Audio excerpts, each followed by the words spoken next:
அனைவருக்கும் வணக்கம். சித்தர் பெருமக்களுடைய பெருமைகளை மேன்மைகளை நாம் தொடர்ந்து சிந்தித்து கொண்டிருக்கிறோம். சித்தர்கள் சைவம் வைணவம் என்று மத பாகுபாடு இல்லாமல், இஸ்லாமிய சித்தர்கள் என்று மத பாகுபாடு இல்லாமல் பல்வேறு சித்தர் பெருமக்களை இந்த பதிவின் மூலமாக நாம் தெரிந்து கொண்டிருக்கிறோம். பாலின வேறுபாடு இல்லாமல் சித்தர்களை நாம் தெரிந்து கொள்ள வேண்டும் என்கின்ற நோக்கத்திற்காக பெண் சித்தர்களுடைய பெருமைகளை பேசக்கூடிய பதிவாக இந்த பதிவு அமைய இருக்கின்றது. சித்தர் பெருமக்களில் சித்தர்கள் என்றாலே அது ஆண் சித்தர்கள் தான் என்கின்ற ஒரு பொது நோக்கு இந்த சமூகத்தில் இருக்கின்றது. பெண் சித்தர்களும் இருக்கின்றார்கள். பெரும் புலமையும் பெரிய சித்து வேலைகளையும் செய்யக்கூடிய சித்தர்களும் பெண் சித்தர்கள் இருக்கின்றார்கள் என்பதை இந்த பதிவு மூலமாக நாம் காட்ட முற்பட்டிருக்கின்றோம். பெண் சித்தர்களில் முதலாவதாக குறிப்பிடக்கூடிய ஒரு நபர் ஔவையார். ஔவையார் ஆத்திச்சூடி ஏற்றியவர், அதியமான் வாழ்ந்த காலத்தில் இருந்தவர் என்று ஔவையாருடைய வாழ்க்கை வரலாறு பார்த்தோமேயானால் திருவள்ளுவர், ஔவையார், அகத்தியர், வால்மீகர் இவர்களெல்லாம் பலர் ஒருவர் அல்லர் என்கின்ற வரலாற்று ஆய்வுகள் தொடர்ந்து நடந்து கொண்டிருக்கின்றன. இந்த ஔவை குரல் என்னும் ஞான ரகசியங்கள் நிறைந்த இந்த நூலை இயற்றியவர் ஒரு தனி ஔவையார். விநாயகர் அகவல் இயற்றியவர் தனி ஔவையார். அதியமானோடு சங்க காலத்தில் இருந்தவர் தனி ஔவையார். ஆத்திச்சூடி இயற்றியவர் வேறு ஔவையார் என்று பல்வேறு ஔவையார்களை பற்றின செய்திகள் இடம்பெறுகின்றன. எனவே நாம் இந்த ஆய்வுக்குள் செல்லாமல் ஔவை குரல் நமக்கு என்ன மாதிரியான ஞான ரகசியங்களை வழங்குகின்றது என்பதை மட்டும் இந்த பதிவில் நாம் காணலாம். ஔவையார், இந்த ஔவை குரல் இயற்றிய இந்த ஔவையார் திருமூலர் வாழ்ந்த காலத்தில் வாழ்ந்திருக்கக்கூடும் என்று ஒரு செய்தி நமக்கு கிடைக்கின்றது. இது பேசா எழுத்துடன் பேசும் எழுத்துரில் ஆசான் பரநந்தியாம். 2000-3000 ஆண்டுகளுக்கு முன்பாக வாழ்ந்த திருமூலர் பரநந்தி என்கின்ற அந்த சொல்லை தம்முடைய திருமந்திரத்தில் பயன்படுத்தியிருக்கின்றார். அதே சொல்லை ஔவை குரல் எழுதிய இந்த ஔவையாரும் 269வது பாடலில் குறிப்பிடுகின்றார். பேசா எழுத்துடன் பேசும் எழுத்துரில் ஆசான் பரநந்தியாம் என்று குறிப்பிடுகின்றார். 275வது பாடலில் குருவாம் பரநந்தி கூடல் குறித்தாங்கு இருபோது நீங்காது இரு என்று குறிப்பிடுகின்றார் ஔவையார். எனவே இவர் திருமூலர் வாழ்ந்த காலத்தில் வாழ்ந்திருக்கக்கூடும் என்று ஊகித்து அறிய முடிகின்றது. இனி இவருடைய பாடல்களில் குன்றின் மேலிட்ட விளக்காக, அனைத்துமே விளக்காக ஒளி வீசக்கூடியவைதான், குன்றின் மேலிட்ட விளக்காக ஒளி வீசக்கூடிய சில ஔவையார் இயற்றிய அந்த குறட்பாக்களை மட்டும் நாம் இங்கு காணலாம். 11வது குறட்பா: உடம்பினை பெற்ற பயனாவது எல்லாம் உடம்பினில் உத்தமனை காண். இந்த மெய்யில் மெய்யாக விளங்கக்கூடிய அந்த மெய்யை அறிந்து கொள்ள வேண்டும். இதுதான் ஔவையார் சொல்ல வருகின்ற செய்தி. இந்த உடம்பினை பெற்ற பயன் ஆவது எல்லாம் இந்த உடம்பினுக்கு உள்ளே ஒரு பொருளை காண வேண்டும் என்பதுதான். எனவே அந்த வழியில் நம்முடைய நினைவை, செயலை நாம் அமைத்து கொள்ள வேண்டும். அடுத்தபடியாக 74வது பாடல்: ஆதாரத்து உள்ளே அறிந்து சிவன் உருவை பேதமர அர்ச்சிக்குமாறு.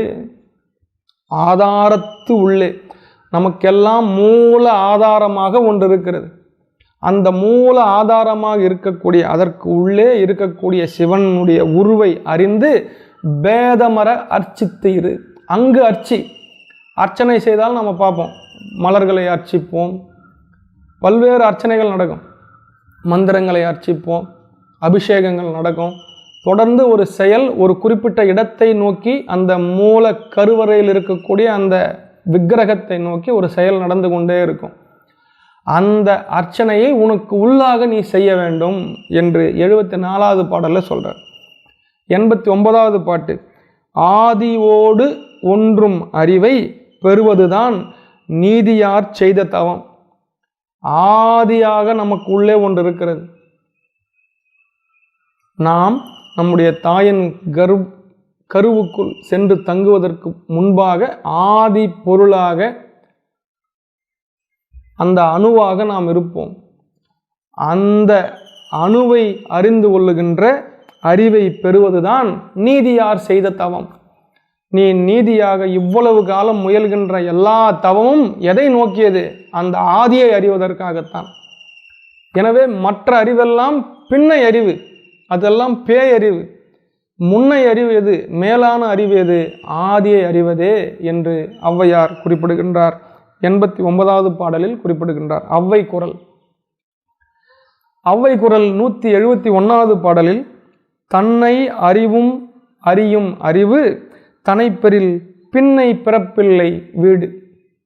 தன்னை அறியும் அறிவை அறிந்து கொண்டால் பின்னை நமக்கு பிறப்பே இல்லை, வீடுதான். வீடு கண்டத்திற்கு மேல் இருக்கின்றது. அந்த வீட்டிற்குள் நாம் செல்ல முடியும், அந்த கதவை திறக்க முடியும், அந்த இரு உதயத்தை நாம் காண முடியும் என்று இரவு பகல் அற்ற இடம், கங்குல் பகல் அற்ற இடம், இரண்டற்ற இடம், தூங்காமல் தூங்கும் இடம், நாம் பார்க்க வேண்டிய இடம். 171வது பாடலில் இதை குறிப்பிடுகின்றார். பிறப்பில்லாத நிலையை நமக்கு வழங்க வேண்டும். அந்த நிலை தன்னை நாம் அறியும் அறிவுதான் நமக்கு அது லபிக்கச் செய்யும் என்று 171வது பாடலில் குறிப்பிடுகின்றார். 195வது பாடலில் என் நிறைந்த யோனி பலவாய் பறந்து எங்கும் உன் நிறைந்து நிற்கும் சிவம். என் நிறைந்த 34 லட்சம் யோனி பேதம் என்று புராணங்கள் நமக்கு சொல்லுகின்றன. 34 லட்சம் யோனி பேதத்தில் உருவான எல்லா உயிர்களிடத்திலும் ஜீவராசிகளிடத்திலும் உள் நிறைந்திருப்பது சிவம்தான் என்று ஔவை பிராட்டியார் தம்முடைய ஔவை குறளில் 195வது பாடலில் குறிப்பிடுகின்றார். எனவே அதன் உள் நிறைந்திருக்கக்கூடிய சிவத்தை நாம் உட்கிரகிக்க வேண்டும், உணர்ந்து கொள்ள வேண்டும். அனைத்துமே சிவனுடைய வடிவம்தான் என்பதை நாம் புரிந்து கொள்ள வேண்டும். பார்க்கும் மரமும் செடி கொடி நிலம் ஐம்பூதங்கள் அனைத்துமே இறைவனுடைய வடிவம் என்று நாம் உணர்ந்து கொள்வதற்கு பேர்தான் ஞானம் என்று 195வது பாடலில் குறிப்பிடுகின்றார். 204வது பாடலில் தலைப்பட்ட சர்க்குருவின் சந்நிதி அல்லால் வலைப்பட்ட மானதுவேயாம். தலைவனுடைய பெருமையை அடைந்த அந்த சத்குரு, சத்தென்றால் உண்மை, உண்மையை உரைக்கின்ற குரு சத்குரு. அந்த சத்குருவினுடைய துணை அல்லாமல் நீங்கள் வேறு எதுவும் செய்ய முடியாது, மெய்யான பொருளை அறிந்து கொள்ள முடியாது. அப்படி அறிந்து கொள்ள முயன்றால் வலைப்பட்ட மானதுவே ஆம். ஒரு வலையில் சிக்கிக்கொண்ட மான் எப்படி துடிதுடித்து கொண்டிருக்குமோ அந்த இடத்தை விட்டு அது போகவும் முடியாது, அங்கும் அது நிம்மதியாக இருக்கவும் முடியாது. அந்த நிலை நாம் சர்க்குரு நம்முடைய வாழ்வில் நமக்கு கிடைக்காவிட்டால் நம்முடைய வாழ்வும் வலைப்பட்ட மானது போலே ஆகிவிடும். எனவே சர்க்குருவினுடைய துணையோடு, தலைப்பட்ட அந்த சர்க்குருவினுடைய அந்த துணையோடு நாம் மெய்ப்பொருளை அறிந்து கொள்ள வேண்டும் என்று 204வது பாடலிலே குறிப்பிடுகின்றார். அடுத்து 214வது ஔவை குறள் பாடல். பற்றிலாது ஒன்றினை பற்றினால் அல்லது கற்றதனால் என்ன பயன்? அப்படியே திருக்குறளுடைய சிந்தனை அப்படியே இருக்கு பாருங்க. பற்றுக பற்றுடையான் பற்றினை, கற்றதனாலாய பயனென்கொள். இந்த 2 திருக்குறளும் அப்படியே இந்த ஔவை குறளில் இருக்கின்றது. பற்றிலாது ஒன்றை பற்றினால் அல்லது கற்றதனால் என்ன பயன்? இங்கு கல்வி என்பது மெய்ஞான கல்வி. நாம் கற்கின்ற கல்வி உலகியல் கல்வி. பதவி, பணம், பெருமை, புகழ் கிடைப்பதற்காக படிக்கின்ற கல்வி உலகியல் கல்வி. மெய்ஞான கல்விதான் நம்மை மேலான வீட்டிற்கு இட்டு செல்லும். நாம் கற்றுக்கொண்டிருப்பது ஒரு குருபிரானிடமிருந்து, சர்க்குருபிரானிடமிருந்து சத்தை, உண்மையை நமக்கு போதிக்கின்றவர் தான் குரு. அதனால்தான் அவர் பெயர் சத்குரு. அந்த குருபிரானிடமிருந்து நாம் கற்பது தான் உண்மையான கற்றல். மிச்ச கற்றல் எல்லாம் உலகியல் கற்றல். அது உலகியலாக பணம் சம்பாதிப்பதற்கும் பதவியை அடைவதற்கும் அது பயன்படுமே தவிர மெய்ஞானத்தை அடைவதற்கு அது பயன்படாது. சிவன் பற்றில்லாத ஒன்றை பற்றினால் அல்லது கற்றதனால் என்ன பயன்? எது பற்றில்லாத ஒன்றாக இருக்கின்றதோ அதை பற்றி கொள்வதே அல்லாமல் வேறு ஒன்றை செய்து கொண்டிருந்தால், கற்றுக்கொண்டிருந்தால் உண்மையில் நாம் கற்றதனால் என்ன பயன் என்று கேட்கின்றார் 214வது பாடல். அடுத்து 220வது பாடல். சீவன் சிவலிங்கமாக தெளிந்தார்க்கு பாவம் நசிக்குமே பரிந்து. உன்னுடைய உயிர்தான் சிவம், உன்னுடைய உயிரே இறைவன். உயிர் இருக்கும் வரைதான் உடம்பு மனம் வீசுகின்றது, உயிர் போனால் துர்நாற்றம் வீசுகின்றது. எனவே இந்த உடலுக்கு மனம் வழங்கக்கூடியவன் தான் நம் மனத்தில் விட்டிருக்கக்கூடிய வழித்துணை நாதனாக, நல்ல வழித்துணை நாதனாக, மணியில் துளை இருப்பது போல அங்கு இருக்கின்ற அந்த நாதனை நாம் பற்றி கொண்டால்தான் அந்த பாவம் நசியும் என்று 226வது பாடலில் குறிப்பிடுகின்றார்.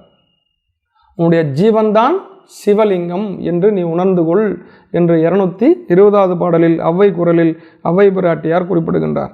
231வது பாடலில் நேரடியான ஒரு சொல், கண்ணாடி தன்னில் ஒளி போல், கண் ஆடிதன்னில் ஒளி போல், உடம்பதனுள் உள்நாடி நின்ற ஒளி. உன் உடலுக்குள் இருக்கின்ற ஒளி கண்ணாடி தன்னில் ஒளி பிரதிபலிப்பது போல் உன்னுடைய உடம்பிற்குள் ஒளி இருக்கிறது, அந்த ஒளி இருக்கும் இடத்தை நீ அறிந்து கொள் என்று 231வது பாடலில் குறிப்பிடுகின்றார். அடுத்தபடியாக 288வது பாடல், அடைத்திட்ட வாசலின் மேல் மனம் வைத்து படைத்தவன் தனையே பார். அடைத்திட்ட வாசலின் மேல் மனம் தனையே வைத்து படைத்தவன் தனையே பார். எவ்வளவு எளிமையாக எதுகை, மோனை, ஒளி, பொருள், ஞானம், ரகசியம், தத்துவம் அனைத்தும் இருக்கக்கூடிய ஒரு பாடல். அடைத்திட்ட வாசலின் மனதை வைத்து படைத்தவன் தனையே பார். அந்த 288வது பாடலில் இந்த செய்தி இடம்பெற்றிருக்கிறது. எனவே இந்த ஔவையார், நாம் இப்போ பெண் சித்தர்களை பற்றி பார்த்து கொண்டிருக்கிறோம். ஔவையாருடைய குரல் ஞான ரகசியங்கள் பல ஞான ரகசியங்கள் இதில் இருக்கின்றன. எனவே அதிலிருந்து சில பாடல்களை கண்டோம். அடுத்தபடியாக திலோத்தமையார் என்கின்ற சித்தர், இவர் யாருடைய சீடர், இவருடைய வரலாறு என்பது எதுவுமே நமக்கு தெரியவில்லை. போகர் 7000 நூல்தான் பல்வேறு சித்தர்களை பற்றின தகவல்களை, வரலாறுகளை நமக்கு குறிப்பிடுகின்றது. அந்த நூலிலும் திலோத்தமையார் பற்றின எந்த குறிப்பும் இல்லை. இவர் இயற்றியதாக திலோத்தமை ஞான சுருக்கம் 26 என்கின்ற நூல் மட்டும் நமக்கு கிடைக்கின்றது. அதிலிருந்து சில பாடல்களை மட்டும் நாம் இப்போது காணலாம். திலோத்தமை ஞான சுருக்கம் 26ல் 1வது பாடல், ஆதி அந்தம் ஒன்றான பராபரம், சோதி செஞ்சுடரான நிராதாரம், ஞானகீதம் உண்டான சிதம்பரம், வேத மாமணி பாதம் பணிகுவோம். வேத மாமணியாக இருக்கக்கூடிய அவனுடைய பாதத்தை பணிகுவோம். அதுதான் பராபரம், அதுதான் நிராதாரம், அதுதான் சிதம்பரம். எனவே அதனுடைய பாதத்தை நாம் பணிவோம் என்று திலோத்தமையார் இங்கு குறிப்பிடுகின்றார். அடுத்தபடியாக திலோத்தமை ஞான சுருக்கம் 26ல் 2வது பாடல், பறக்குமே பாதகங்கள் பாழ்வினைகள் மந்திரங்கள், கறக்குமே நின் சமூகம் கண்டால். மந்திரங்கள் கறக்குமே உன் சமூகத்தை நாம் கண்டால். காணுதல் என்பதை பாரே என்று, காணே, கண்டு என்ற சொற்கள் தொடர்ந்து சித்தருடைய பாடல்களில் மிக அதிக அளவில் வரும். எனவே இந்த சொற்றொடரை மிக கவனமாக நாம் கையாள வேண்டும். கறக்குமே நின் சமூகம் கண்டால், திறப்படுத்த தனக்குள் தானே தலைவந்தனை அறிந்தால். நமக்குள் நாமே தலைவந்தனை அறிந்தால் என்றைக்குமே சித்தாம் இயல் என்று திலோத்தமையார் ஞான சுருக்கம் 26ல் 2ஆம் பாடல் குறிப்பிடுகின்றது. திலோத்தமையார் ஞான சுருக்கம் 26ல் 16வது பாடல், அறியவே உன்னை உனக்குள்ளே கேளு. 3 பாடல்கள் நாம் இப்போது பார்த்திருக்கிறோம். 3லும் பாதம்தனை பாரு, தலைவந்தனை உனக்குள்ளே தேடு, உன்னை உனக்குள்ளே கேளு என்கின்ற செய்திகள் தொடர்ந்து இடம்பெறுகின்றன. அழும்பு பொய் களவு கொலை அகலத் தள்ளி நிறையாக எண்ணாலும் குருவின் பாதம் நிச்சயமாய் மனத்தில் எண்ணி முறையோடே குரு சொன்னபடி செய்தால் மூவுலகும் உனது கைக்கு வசமாகும் என்று 16வது பாடலில் திலோத்தமை ஞான சுருக்கம் 16வது பாடலில் குறிப்பிடுகின்றார். எனவே இந்த பாடல்கள் அனைத்துமே பாரு பாரு பாரு, உனக்குள் பாரு, உனக்குள்ளே அந்த விஷயத்தை கேளு, புரிந்துகொள், அறிந்துகொள், உற்றுப்பார் என்கின்ற செய்தியைத்தான் தொடர்ந்து சொல்லுகின்றார். இதே திலோத்தமையார் ஞான சுருக்கம் 26ல் 18வது பாடல், ஜோதியாக சுருக்கத்தை சொல்லுவேன் கேளு, வாதியான கண் நாக்கு மூக்கு செவி நீதியான மனம் ஒன்றை புக்கினால், உன்னுடைய மனம் ஓரிடத்தில் புக்கி நின்றால் ஜோதியை நாம் கணத்தில் தெரியும். அந்த ஜோதி வடிவான அந்த அறிவு ஒரு க்ஷணத்தில் உனக்கு தெரிய ஆரம்பித்து விடும். பட்டினத்தார் என்ன பல வருடங்களாக யோசித்தா துறவரம் போனார்? ஒரு நொடி துறவரம். எனவே ஜோதி ஒரு நொடியில் உனக்கு தெரியும். எப்போது? உன்னுடைய முழு மனம், வாக்கு, மெய் அனைத்தினுடைய வடிவமாகவும் இறைவனாக மாறும்போது தான் அந்த க்ஷணத்தில் உனக்கு ஜோதி தெரியும் என்று குறிப்பிடுகின்றார். இங்கு ஜோதி என்பது அறிவு. பேராசிரியர் அரங்கராமலிங்கனார் தன்னுடைய ஒரு நூலில் அறிவே ஜோதி என்று ஒரு நூலை இயற்றியிருக்கின்றார். எனவே இந்த ஜோதி என்பது அறிவை இங்கு குறிக்கும். அடுத்ததாக திலோத்தமையார் ஞானச்சருக்கம் 26 20வது பாடல். அகத்திலே கோபமதை ஐம்புலனில் கண்டால் வகையாய் சென்றால் விடுவது வழக்கம். கோபம், காமம், விருப்பம் இவை அனைத்தையும் வகையாய் ஒரு குறிப்பிட்ட காலத்திற்கு பிறகு விட்டு விடுதல் நலம். செகம் முழுதும் பேசாது பேசுமது பேய்மாக்கள் வாய்க்குமே ஆகாயம் துணை என்று அறி. இந்த அனைத்தும் இருக்கும். ஒரு குறிப்பிட்ட காலம் வரை இதையெல்லாம் முடித்து கொண்டு ஓரளவுக்கு உடம்பில் பலமும் மனதில் திறமும் இருக்கும் போதே நாம் இந்த மெய்ப்பொருளை பிடித்து கொண்டு நாம் மேலான வழியில் சென்றுவிட வேண்டும். ஆகாயம் ஒன்றுதான் உனக்கு துணை என்று அறி. பிரம்மரந்திரம் ஒன்றே உனக்கு துணை. உன்னுடைய சிரசு தான் உனக்கு துணை. மிச்சம் எல்லாம் உனக்கு கூட இருக்கும். நோ, இங்கிலீஷில் சொல்லுவாங்க, you say no, you see devil. நீ ஒருத்தர் இல்லை என்று சொல்லிப்பார், அவன் உள்ளிருக்கிற பிசாசு உனக்கு தெரியும். அவன் கேட்பதற்கெல்லாம் சரி சரி என்று தலையாட்டி கொண்டிருந்தால் அவனுக்குள் இருக்கக்கூடிய நல்ல விஷயம் தேவர்கள் உனக்கு தெரிவார்கள். அவன் கேட்பதற்கெல்லாம் நீ இல்லை என்று நோ என்று சொல்லிப்பார், அவன் இருக்கிற பிசாசு உனக்கு தெரியும் என்று சொல்லுவார்கள். ஆகையானால் இந்த உலகத்தில் இருக்கக்கூடிய இந்த விஷயங்கள் அனைத்துமே ஒரு அளவிற்கு ஒரு குறிப்பிட்ட காலத்திற்கு பொருந்தும். அதற்கு அடுத்தபடியாக மேலான நிலையை நோக்கி நாம் செல்வதுதான் உத்தமம். எனவே இந்த ஆகாயம் துணையென்று அறி என்று திலோத்தமையார் ஞான சுருக்கத்தில் நமக்கு அருள்பாலிக்கின்றார். அடுத்தபடியாக திலோத்தமையார் ஞான சுருக்கம் 26 23வது பாடல்.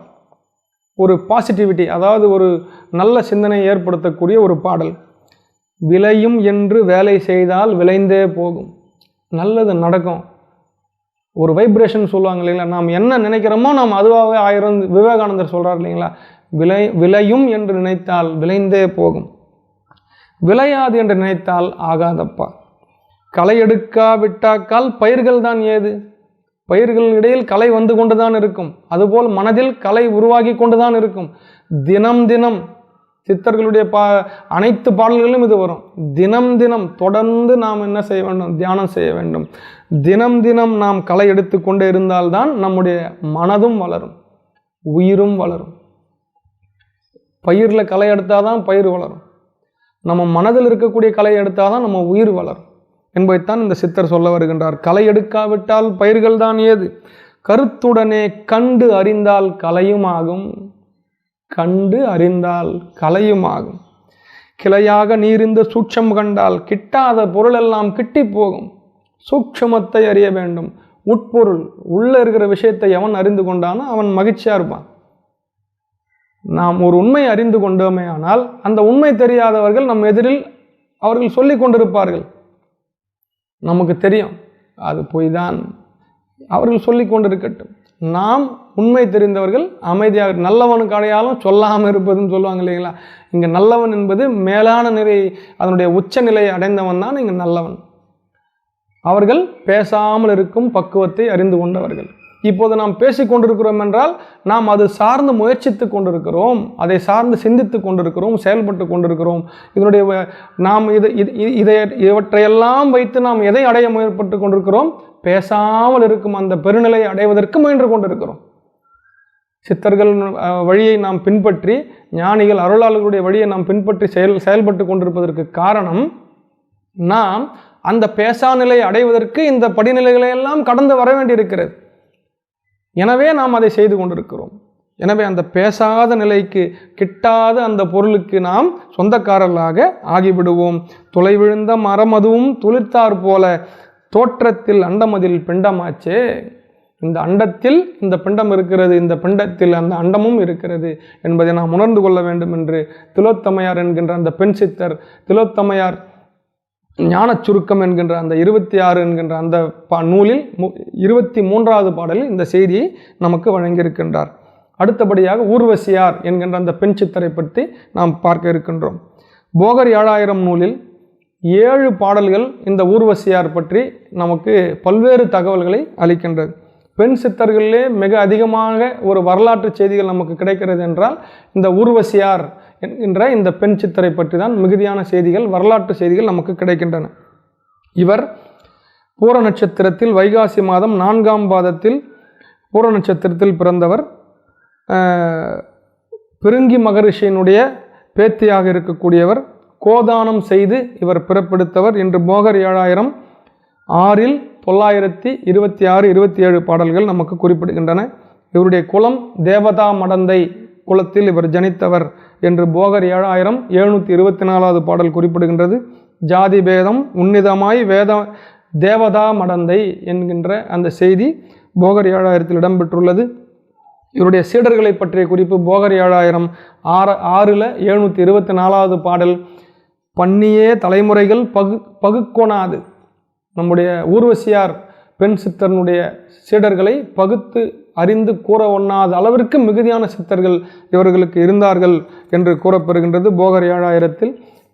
நம்முடைய ஊர்வசி சித்தனுடைய வயது என்று பார்த்தோமேயானால் போகர் 7000 6இல் 837 120 ஆண்டுகள் இவர் வாழ்ந்தார் என்கின்ற செய்தி நமக்கு கிடைக்கின்றது. ஒப்பமுடன் ஊர்வசியால் வயதேதென்றால் உத்தமனே 120 ஆகும் என்கின்ற அந்த செய்தி போகர் 7000 இடம்பெற்றுள்ளது. இவர் இயற்றிய நூல் என்று பார்த்தோமேயானால் போகர் 7000 6இல் 837வது பாடல். தப்பிதங்கள் நேராமல் தரணி மீதில் சாங்கமுடன் வீட்டிருந்த மாது சித்து இப்புவியில் ஊர்வசியால் சுருக்க ரத்தினம் எழிலாக பாடி வைத்தால் மாதுதாமே என்று சுருக்க ரத்தினம் 19 இயற்றினார் என்கின்ற அந்த செய்தி போகர் 7000 6இல் 837வது பாடலில் இடம்பெற்றுள்ளது. இவர் காய கற்பத்தை உண்டவர் என்று போகர் 7000 6இல் 838வது பாடல் செய்தி கூறுகின்றது. மாதான ஊர்வசியால் காயகற்பம் மகத்தான வையகத்தில் உண்டுமல்லோ நீதான வியாசரிடம் உபதேசங்கள் பெற்றால் நீதியுடன் பெற்றதொரு மாதுதானும் என்று இந்த செய்தி இடம்பெற்றிருக்கிறது. ஊர்வசியாரின் குரு என்று பார்த்தோமேயானால் அவரே தம்முடைய ஊர்வசி ரத்தின சுருக்கம் 19இல் 3 குருக்கள் தனக்கு இருந்ததாக அவர் குறிப்பிடுகின்றார். பதஞ்சலி முனிவர், வியாக்கிரபாதர், நந்திதேவர் இவர்கள் மூவரும் என்னுடைய குரு பெருமான்கள் என்று அவர் குறிப்பிடுகின்றார். சீலமுடன் பதஞ்சலியும் புலிக்காலனும் குருவாம் என்று ஊர்வசி ரத்தின சுருக்கம் 19இல் 1ஆம் பாடலில் இந்த செய்தி இடம்பெற்றிருக்கிறது. ஊர்வசி ரத்தின சுருக்கம் 19இல் 17ஆம் பாடலில் குரு காணும் என் நந்தி முன்னூற்றில் என்னுடைய குரு நந்தியும் என்று அவர் குறிப்பிடுகின்றார். இது ஊர்வசி ரத்தின சுருக்கம் 19இல் 17வது பாடல். அடுத்தபடியாக இவர் ஞானம் தொடர்பாக ஒரு செய்தியை குறிப்பிட்டிருக்கின்றார். ஊர்வசி ரத்தின சுருக்கம் 19இல் 5வது பாடல். படிகத்தில் தன்னுருவம் தோன்றுகின்ற அந்த படியேதான் சிவபிரம்மமாகும். ஒரு படிகத்தில் உருவம் எப்படி தோன்றுகின்றதோ அதுபோல் உன் உடலில் இறைவன் தோன்றுவார். நீ கலங்கமற்றிருந்தால், எப்படி நீர் கலங்கமற்றிருந்தால் கலங்கி இருந்தால் அதில் உருவம் தெரியாது. நீர் தேங்கி இருந்தால் அமைதியாக இருந்தால் அதில் உருவம் தெரியும். அதுபோல உன் மனம் கலங்கமற்றிருந்தால் உனக்கு இறைவன் காட்சி கொடுப்பார். கலங்கமற்ற மனத்தில்தான் பிரமம் என்று கருதலாகும் என்று ஊர்வசி ரத்தின சுருக்கம் 19இல் 5ஆம் பாடல் நமக்கு குறிப்பிடுகின்றது. எனவே மனம் கலங்கமற்று நிலையாக நின்று இருந்தால் இறைவனுடைய காட்சி அங்கு உனக்கு கிடைக்கும். இறைவன் என்றால் என்ன என்றால் அறிவு. உன்னுடைய அறிவை நீ விரிவு செய்து கொள்வதன் மூலமாக நீ ஆனந்தமாக இருக்கலாம். ஆனந்தம் உனக்கு அருளை வழங்கும். அருள் உனக்கு நிறைவை கொடுக்கும், வீடு பெற்றை கொடுக்கும். இதுதான் இவற்றினுடைய படிநிலை. அடுத்ததாக இவருடைய ஜீவசமாதி எங்கு இருக்கிறது என்று பார்த்தோமேயானால் மகாராஷ்டிரா மாநிலம் மராத்வாடா மாவட்டம் நான்செட் என்ற அந்த ரயில் நிலையத்துக்கு அருகில் 5 கிலோமீட்டர் தூரத்தில் வஜிராபாத் என்ற ஊரில் கோதாவரி நதிக்கரையில் இவருடைய ஜீவசமாதி இருக்கின்றது. பூவாடைக்காரி என்கின்ற அந்த பெயரில் அந்த பெண் தெய்வத்தை இவர்கள் வணங்கி வருகின்றார்கள். சித்தர்களும் முக்தி நெறியும் என்கின்ற அந்த நூலில் புதுச்சேரியைச் சேர்ந்த கமலக்கண்ணன் அவர்கள் நேரடியாக அங்கு சென்று அங்கு இருக்கக்கூடிய அந்த காட்சிகளை எல்லாம் நேர்படம் எடுத்து அதை தம்முடைய நூலிலும் அவர் பதிவு செய்திருக்கின்றார். அங்கு சமாதியில் அவரை பூவாடைக்காரி என்று அங்கு இருக்கக்கூடிய மக்கள் அவரை வணங்கி வருகின்றார்கள். மகாராஷ்டிரா மாநிலத்திலே நம்முடைய ஊர்வசியார் அவருடைய சமாதி இன்றும் இருக்கின்றது, வழிபாட்டில் இருக்கின்றது. கோதாவரி கரையில் அவருடைய சமாதி இருக்கிறது என்று போகர் ஏழாயிரம் நூலும் குறிப்பிடுகின்றது. போகர் 7606 838வது பாடல் அந்த செய்தி வருகின்றது. கோதாவரி கரைதனிலே மடிந்த சித்து கொற்றவனே சமாதியது அங்கே உண்டு என்று ஊர்வசியானுடைய சமாதி இருக்கின்ற கோதாவரி நதிக்கரை என்று போகர் 7000 குறிப்பிடுகின்றது. இந்த ஆலயத்தை பற்றின ஒரு செவி வழியாக இருக்கக்கூடிய ஒரு செய்தியும் இருக்கிறது. இவர் கௌதம மகரிஷியின் புத்திரியாக ஊர்வசி அங்கு இருந்தபோது அந்த ஊரினுடைய மகாராஜா துதாதாரி மகாராஜ் என்பவரை இவர் மணந்ததாகவும் அவர்களுக்குள் ஒரு கருத்து வேறுபாடு ஏற்பட்டு அவர் கோதாவரி நதிக்கரையில் சென்று அந்த நீரோடு கலந்து விட்டதாகவும் அதே நாம் தவறு செய்து விட்டோம் என்று அந்த மகாராஜா மிக நீண்ட நாட்களாக கவலையாக இருந்து அவரும் இறந்து விட்டதாகவும் அவருடைய சமாதியும் அந்த கோதாவரி நதிக்கரையிலே இவர்களுடைய சமாதிக்கு அருகிலேயே இன்றும் இருப்பதாகவும் கருதப்படுகின்றது. இன்றும் வழிபாட்டில் அது இருக்கின்றது. அடுத்தபடியாக இந்த சித்தர் பெருமக்களிலேயே பெண் சித்தர் பெருமக்களிலேயே மிக அதிகமான வரலாற்று தகவல்கள் இப்படி நிறைய இருப்பதனால செவி வழி செய்தி நம்ம ஏற்றுக்கணும்னு இல்லை. மொத்தமாக பார்த்தோம்னா இது ஏற்க முடியாதது அப்படின்றதும் சில அறிஞர் பெருமக்கள் சொல்கிறாங்க. இது ஊர்வசியார் அப்படின்றவங்க பல 100 ஆண்டுகளுக்கு முன்பாக பல 1000 ஆண்டுகளுக்கு முன்பாக வாழ்ந்த ஒரு பெரிய சித்தர். போகர் 7000 இருக்கக்கூடிய அளவுக்கு அவர் மிக முற்காலத்தில் வாழ்ந்தவர்.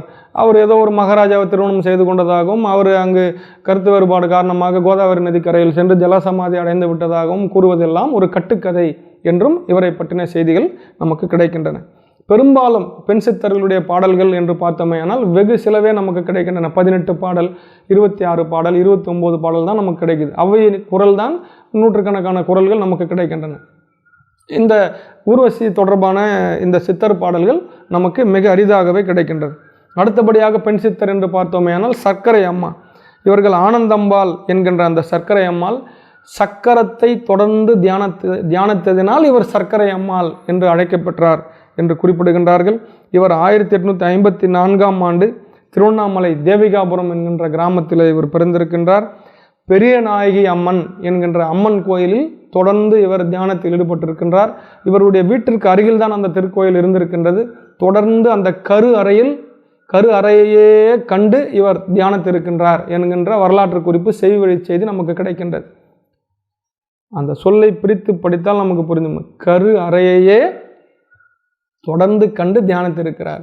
கரு உற்பத்தியாகிற அந்த இடம் அங்கேயே கண்டு தியானத்திருக்கிறார் என்பதை நாம் புரிந்து கொள்ள வேண்டும். இவர் 1901ஆம் ஆண்டு பிப்ரவரி 28ஆம் நாள் ஜீவசமாதி அடைந்தார். இவர் சென்னை திருவான்மியூரில்தான் நஞ்சுண்டராவ் இவருடைய சீடர் அவருடைய சொந்த இடத்தில்தான் இவர் ஜீவசமாதி அடைந்திருக்கின்றார். அங்கேயே இவர்களுக்கு கோயிலும் கட்டி எழுப்பப்பட்டிருக்கிறது. கலாட்சேத்திர சாலையில் அந்த கோயில் இன்றும் இருக்கின்றது. இன்னொரு சிறப்பு, இந்த சர்க்கரை அம்மா அவர்களுக்கு என்ன சிறப்பு என்றால், காஞ்சி மகா பெரியவர் இவருடைய சமாதியில் தியானம் செய்திருக்கின்றார். 1948ஆம் ஆண்டு காஞ்சி மகா பெரியவர் சங்கரேந்திர சரஸ்வதி சுவாமிகள் இவருடைய ஜீவசமாதிக்கு சென்று அங்கு சிறிது நேரம் தியானத்தில் இருந்தார் என்கின்ற வரலாற்று குறிப்பும், காஞ்சி மகா பெரியவரே சென்று தியானத்தில் அந்த பகுதியில் அமர்ந்திருக்கிறார் என்றால் இவருடைய பெருமையை சிறப்பை நாம் புரிந்து கொள்ள வேண்டும். அடுத்தபடியாக அம்மணி அம்மாள். திருவண்ணாமலையில் பெரிய கோபுரத்தை கட்டியவர் இவர்தான்.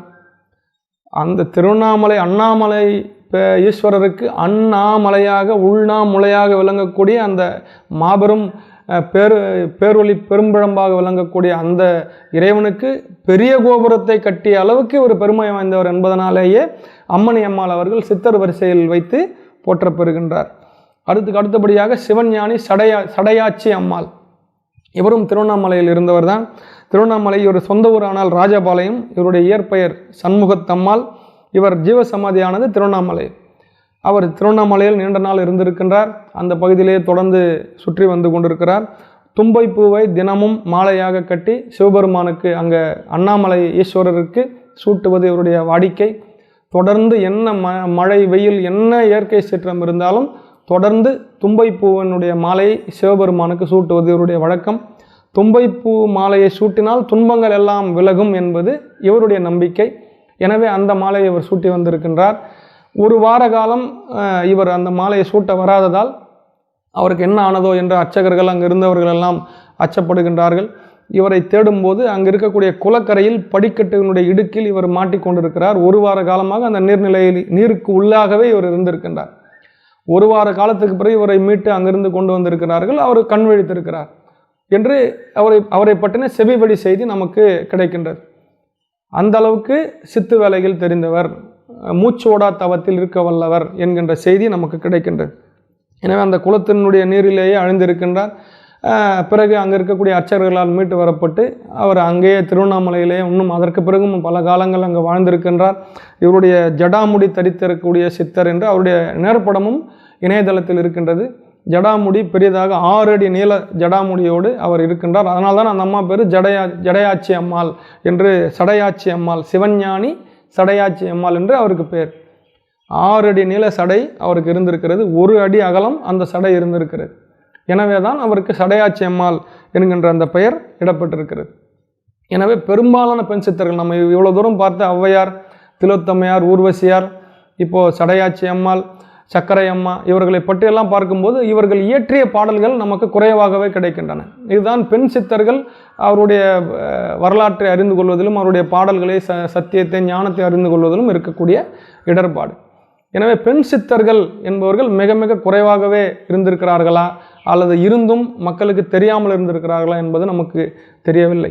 நமக்கு கிடைத்த அளவில் அவருடைய பேர், அவர்களை பற்றின சில தகவல்களை மட்டுமே தெரிந்த சித்தர்கள் ஒரு 20 பேர் இருக்கிறார்கள். இவ்வளோ நேரம் நம்ம சொன்னது அவங்கள பற்றின ஒரு வரலாறாவது குறைந்தபட்சம் தெரிஞ்சிருக்கும், அல்லது அவர் இயற்றின பாடல்கள் கொஞ்சம் தெரிஞ்சதை மட்டும் இவ்வளோ நேரம் நம்ம பார்த்தோம். இப்போ அந்த பெண் சித்தருடைய பெயர்களை மட்டும் ஒரு 20 பேர் இருக்காங்க, அவங்கள பற்றி மட்டும் நம்ம இப்போ பார்த்துப்போம்.